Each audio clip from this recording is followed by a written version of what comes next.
I have to tell the background quickly, because what the dream did was God speaking to me, I say, in the vocabulary of my heart.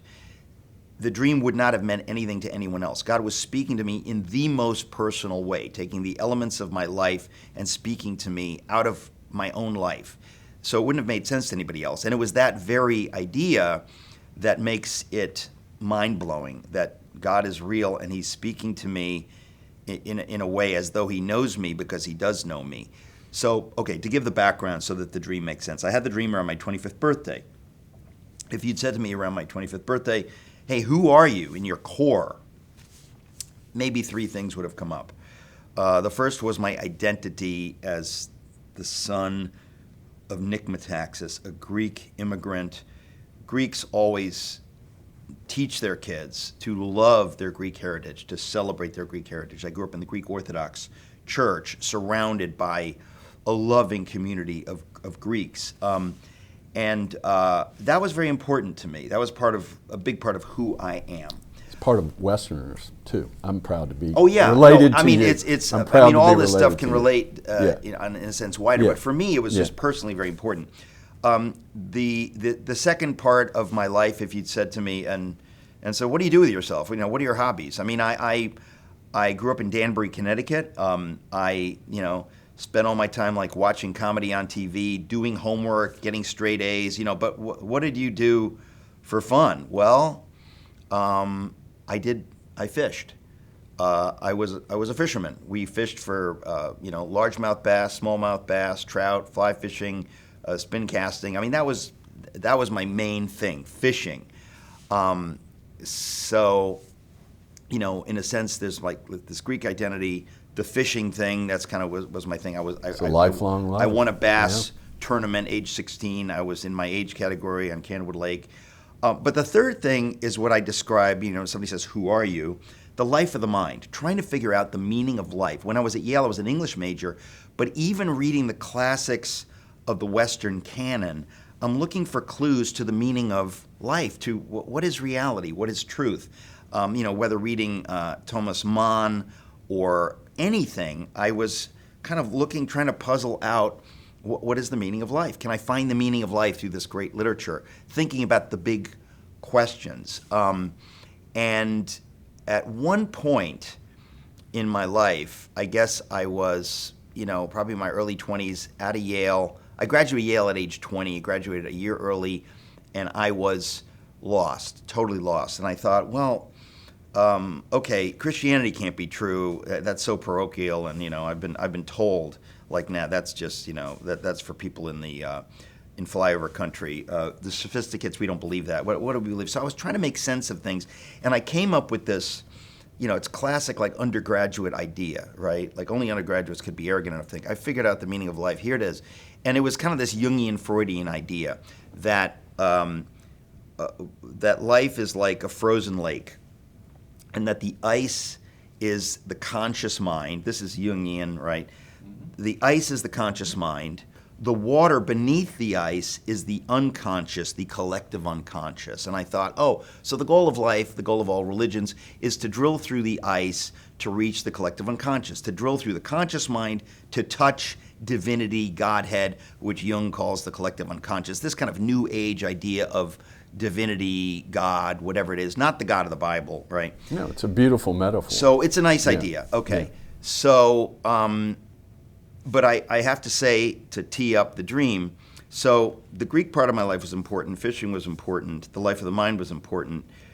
My dad, my Greek dad, we were pulled up at exit 8 off of I-84 in Danbury, Connecticut, and we see a car in front of us with a fish symbol on the back, one of those chrome.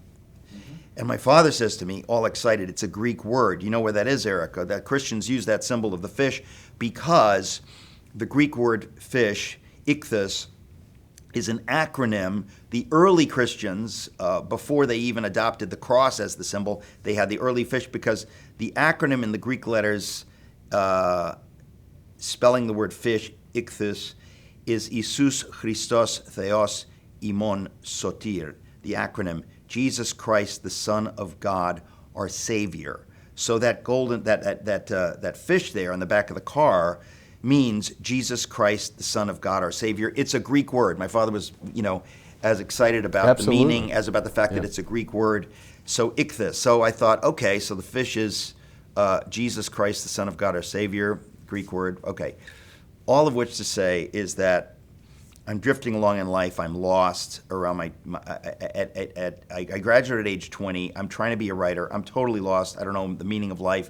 I'm floundering.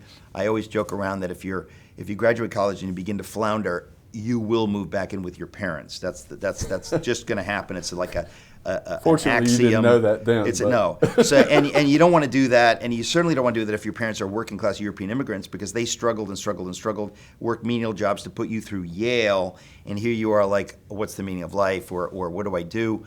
And I think my sophisticated, Yale friends' parents said, "Oh, Eric's trying to find himself," and my parents were like, "Yeah, Eric should find himself a job." And get on with it. So I moved back with my parents. It was a very tough year. I take a job as a proofreader at Union Carbide in Danbury, Connecticut, which was a nightmare.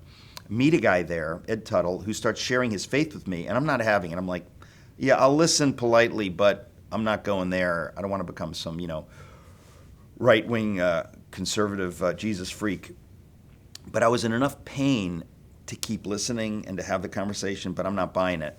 Well, one night around my 25th birthday, I have a dream. And in the dream, Ed Tuttle, my friend, had said to me, well, why don't you ask God to reveal himself to you? And I thought, I don't even know that God exists. What am I going to ask the oxygen in the room? Like, how do I? But if you're in enough pain, and I was really in a hard place in my life that year, you will sometimes say, okay, God, give me a sign if you're there, whatever. I would do that, but also thinking like, well, I'm talking to nobody. So it was a strange thing. One night I have a dream. In the dream, I'm standing on a frozen lake. I'm standing on Candlewood Lake in Danbury, Connecticut, where I'd fished many times. I'm standing on the frozen lake. It's a glorious winter day. Bright, bright sun, piercing blue sky, white snow and ice. And we're ice fishing. And there's a hole in the ice. And I look into the hole, and I see a fish pointing its snout out of the hole. Like, that never happens when you're ice fishing. So I look down, I reach down, and I pick it up by its gill, and I hold it up in the sun, this fish, this large fish. It's either a large pickerel or a pike, which is a bronze-colored fish. And in the glorious sunlight, this fish looks golden. So it doesn't look bronze, but it looks like it's made of gold. And then in the dream, suddenly I realize this fish doesn't look gold. This is a golden fish. It is made of gold, and it is alive. And suddenly, like, the paragraphs just dropped into my head in the dream. Eric, you thought the meaning of life was to break through the ice, your conscious mind, to reach the collective unconscious, which is this God, divinity. And in the dream, I realized this fish out of water, this golden fish is God saying to me, you wanted to reach inert water. You thought that was the goal, but I want to give you something better. I want to give you my Son, your Savior, Jesus Christ. Ichthys, the golden fish, was ichthys, was Jesus Christ, the Son of God, our Savior. Suddenly in the dream, all these things come together in a moment in my mind in the dream, and I'm staggered by the reality of it. I'm staggered that God has spoken to me in this unbelievably personal way to make meaning of my whole life, and that he basically one-ups me with my own symbol system. I have this symbol system that I drill through the conscious mind to reach collective unconscious. He says, okay, I got you, and by the way, your goal is not to reach the collective unconscious. I'm going to send you something infinitely better.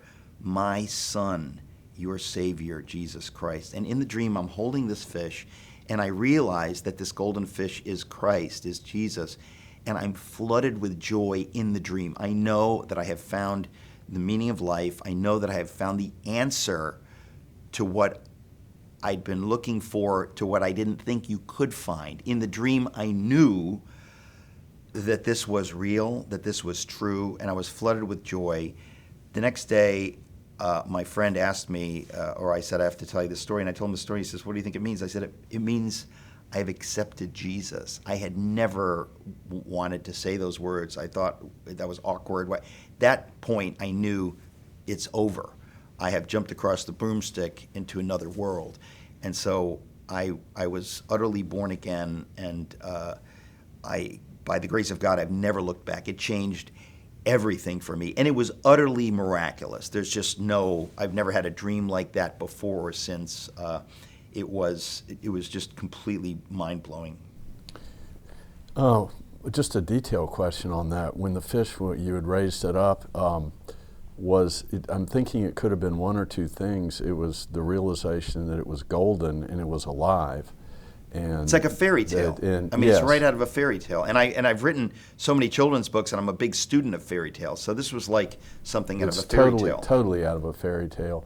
Did the fish look at you, or were you taken up by the realization? No, it wasn't like Jesus was doing this. No. I just had the sense as I'm holding this that God sent His Son to me, and I have the truth. I have the answer. I'm holding it. It is real.